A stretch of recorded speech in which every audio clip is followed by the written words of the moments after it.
Fenomena iklim El Nino membuat cuaca lebih kering yang tentunya bisa memicu pada peningkatan kasus kebakaran hutan dan lahan, seperti yang terjadi pada tahun 2023 lalu. Kementerian Lingkungan Hidup dan Kehutanan mencatat terjadinya peningkatan jumlah hotspot hingga 3 kali lipat dibanding tahun sebelumnya. Meski demikian, tidak ada kejadian kebakaran hutan dan lahan skala besar yang terjadi. Tidak juga terjadi asap lintas batas. Hal itu dikarenakan pemerintah bersama para pemangku kepentingan lainnya seperti pelaku usaha sudah melakukan langkah-langkah antisipasi. Salah satunya adalah dilakukan operasi TMC atau teknologi modifikasi cuaca untuk menurunkan hujan guna menjaga lahan gambut tetap basah dan mengisi sumber-sumber air. Teknologi modifikasi cuaca sendiri sesungguhnya bukan hal baru di Indonesia. TMC dikembangkan oleh BPPT sejak tahun 1978. TMC kemudian banyak dimanfaatkan untuk mengisi waduk-waduk sebagai sumber air minum atau pembangkit listrik.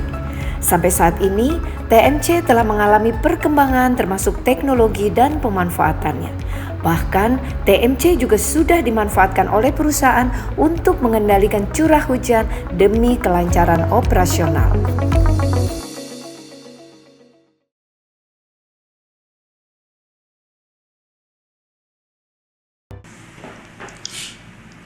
Assalamualaikum warahmatullahi wabarakatuh. Jumpa lagi di Forest Insight Podcast. Kali ini bersama saya Sugiharto Budiman. Kita akan berbincang tentang isu-isu kehutanan terkini secara ringan tapi bernas. Mulai dari isu tentang perdagangan, perindustrian, kebijakan, ilmu dan teknologi, serta praktik-praktik terbaik di lapangan.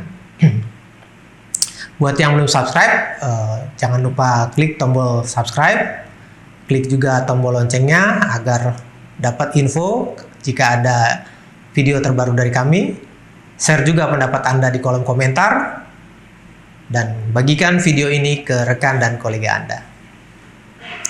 Pada episode kali ini, kita akan membahas yang sedang dibicarakan akhir-akhir ini, sangat ramai, yaitu teknologi modifikasi cuaca atau TMC. TMC kini menjadi andalan Indonesia dalam pencegahan kebakaran hutan dan lahan. Terutama seperti saat ini ketika fenomena iklim El Nino terjadi, di mana cuaca menjadi lebih kering dan potensi terjadinya api menjadi lebih tinggi.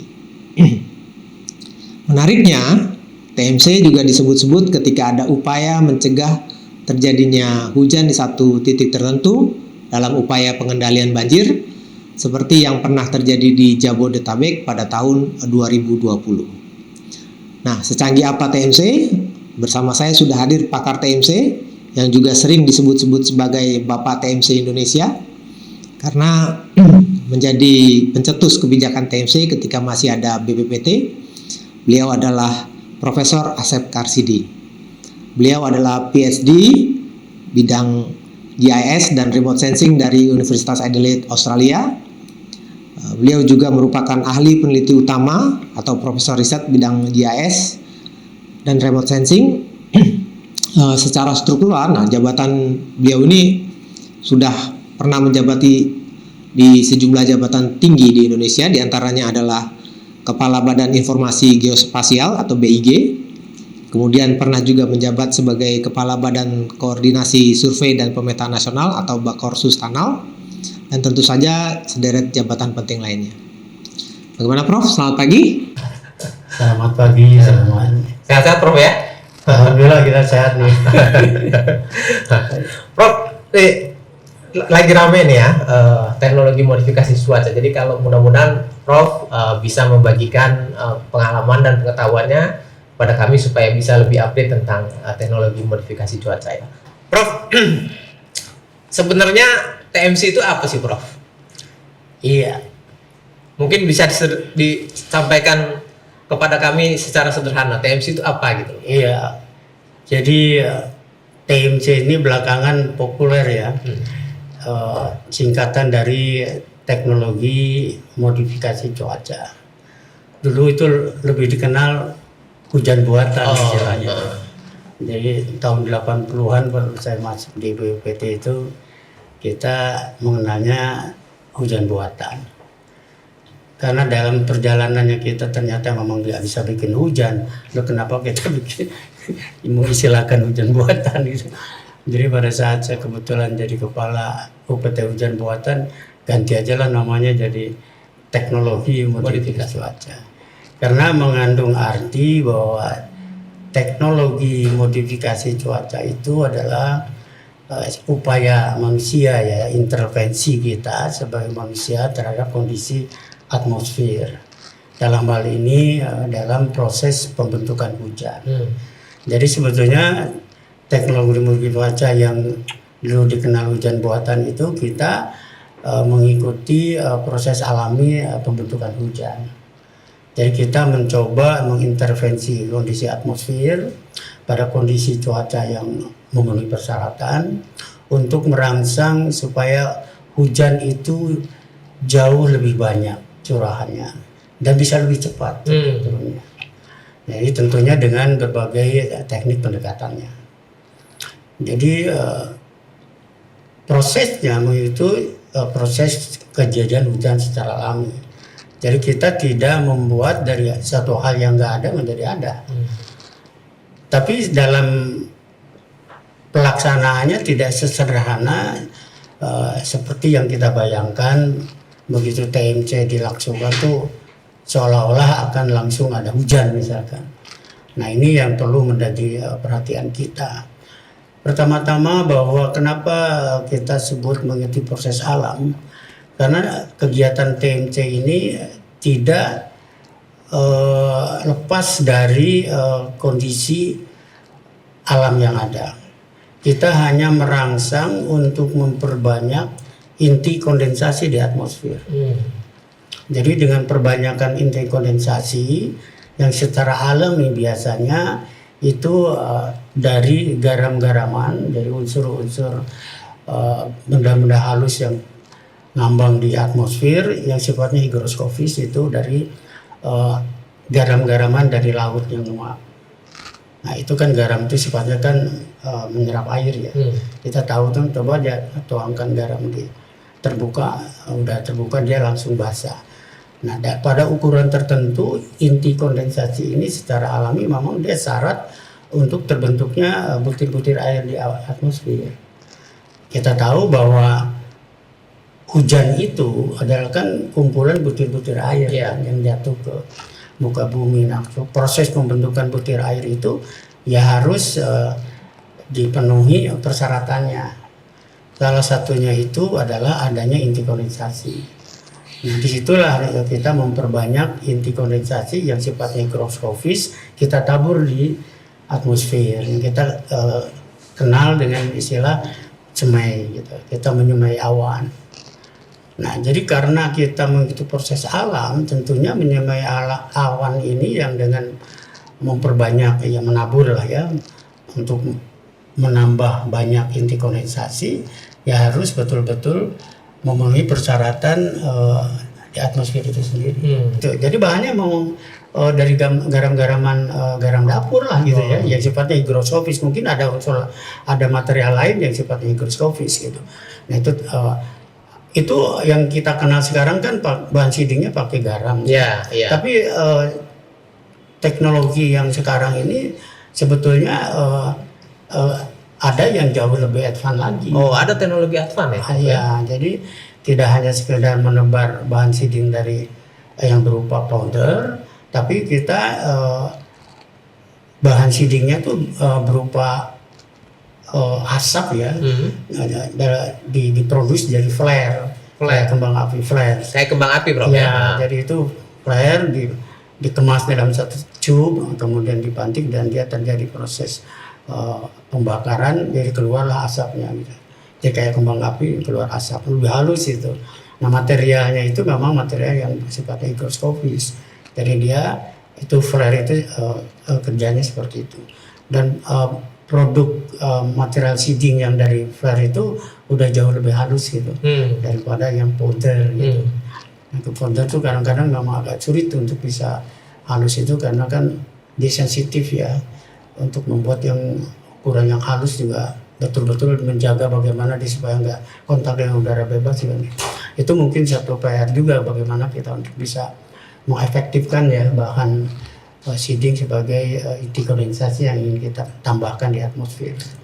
Prof, kalau dengan kecanggihan teknologi itu TMC ya, sebenarnya manfaatnya bisa apa aja nih Prof? Okay. Kalau yang sudah mungkin dikenal menjatuhkan tadi hujan ya, hujan di titik yang memang sesuai dengan kondisi alamnya, itu mungkin seperti apa Prof? Mungkin bisa dijelaskan Prof? Iya, saya ingin mencoba untuk menyampaikan bahwa sesungguhnya TMC ini akan sangat banyak manfaatnya. Kalau disatukan, dijadikan satu dalam program pengolahan sumber daya air. Jadi karena TMC itu dia tidak bisa dilakukan pada kondisi-kondisi yang tidak favorable. Atau musim seperti sekarang misalkan. Kalau sudah kering ya nggak ada air. Ya kalau udaranya tadi tidak memenuhi persyaratan kita nggak bisa. Lakukan aja kita kajian misalkan bendung-bendung kan pemerintah nih Pak Presiden membangun sekat kanal. Bendung kan banyak beberapa di Indonesia Timur kan beberapa bendungan itu kan.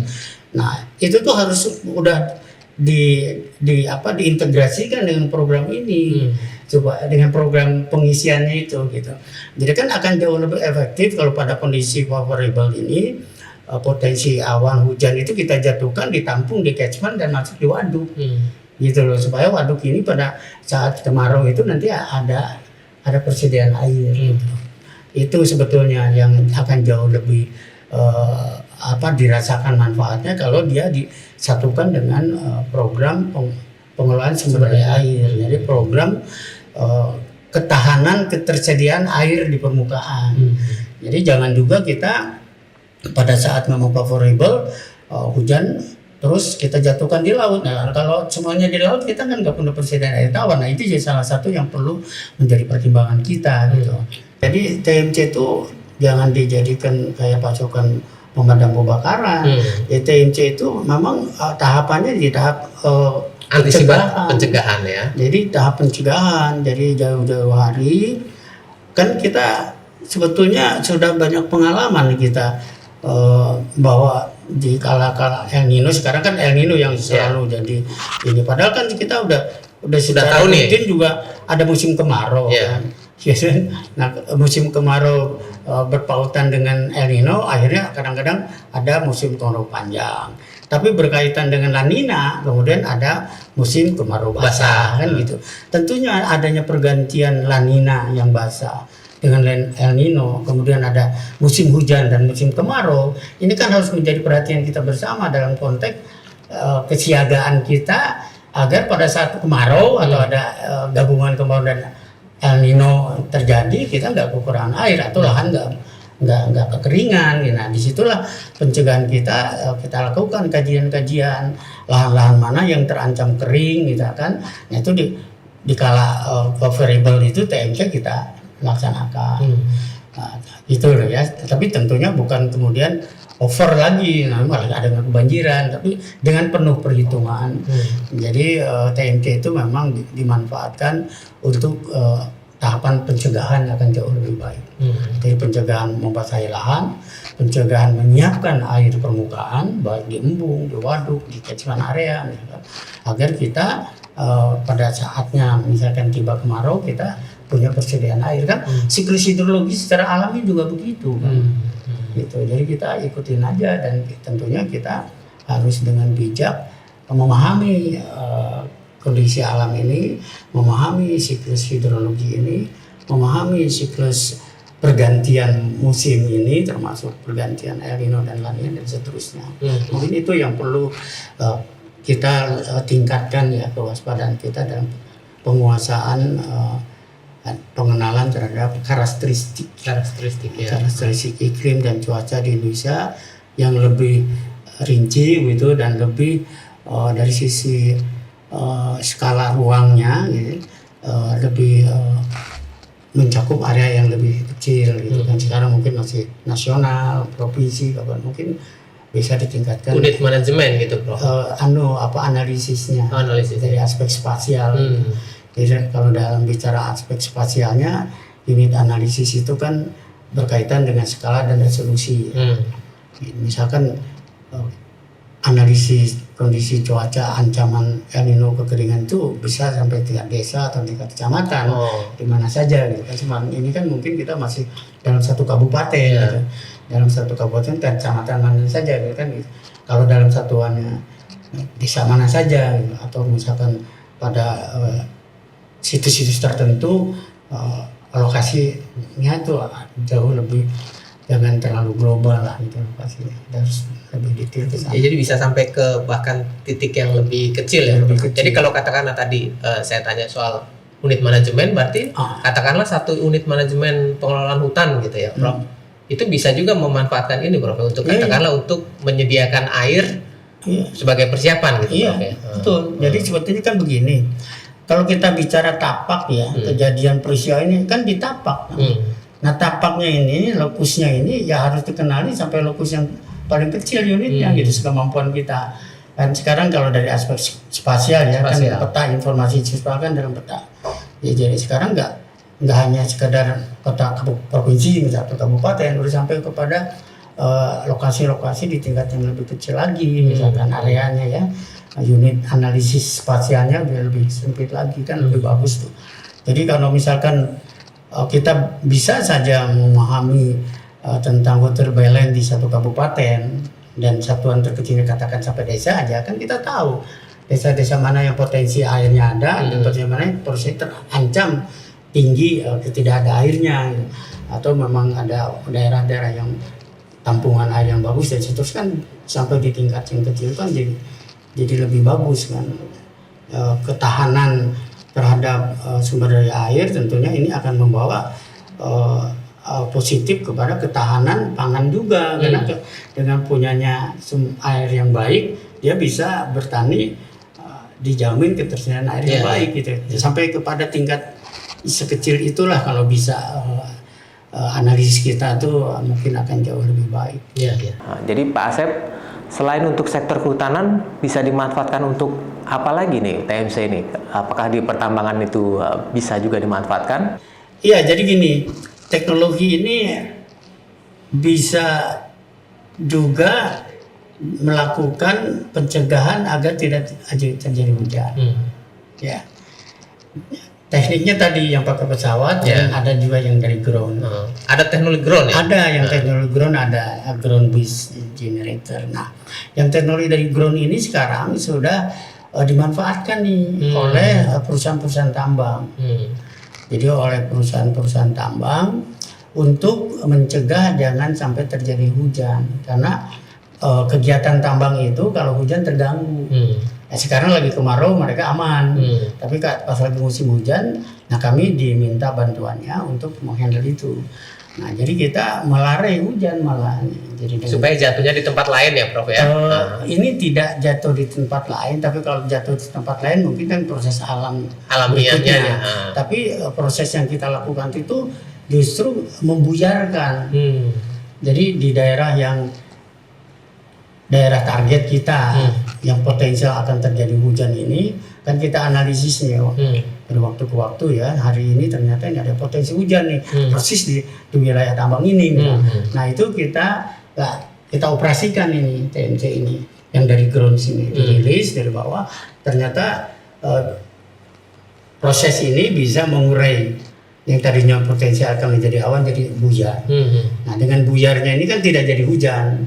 Tapi kalau ternyata nanti pada proses alamnya entah malam digabung lagi dan hujan di tempat lain, yaitu lain soal kan gitu. Kami saya khususnya sudah mencoba untuk menghilirisasi teknologi. Jadi begitu BPPT merge dengan BRIN, saya lapor ke kepala BRIN bahwa saya akan menghilirisasi teknologi ini karena teknologi kelihatannya sudah bisa dimanfaatkan. Jadi saya menghilirisasi bentuk swasta. Jadi ya ini sekarang udah ada swasta yang bisa mengoperasikan TMC. Nah swasta kalau yang TMC dynamic kita tidak bisa terlepas dengan swasta yang mengoperasikan pesawat aviation.